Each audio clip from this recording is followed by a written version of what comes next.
ঢাকা বিশ্ববিদ্যালয়ের নির্মাণাধীন বিভিন্ন ভবনের জন্য লিফট কিনতে ফিনল্যান্ডে গেলেন বিশ্ববিদ্যালয়ের উপাচার্য অধ্যাপক ডক্টর সীতেশ চন্দ্র বাসার সহ 4 সদস্যের একটি প্রতিনিধি দল।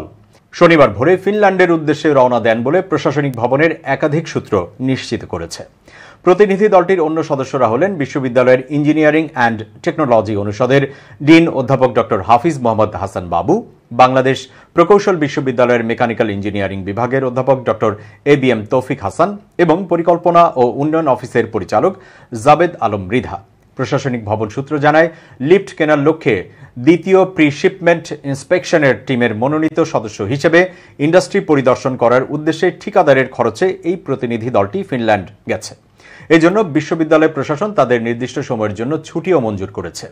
বিশ্ববিদ্যালয়ে নির্মাণাধীন বিভিন্ন ভবনের জন্য 17টি লিফট যাচাই বাছাই করে অর্ডার করতে এবং তা যথাযথভাবে নিশ্চিত করতে এই প্রতিনিধি দলটি ফিনল্যান্ড গিয়েছে।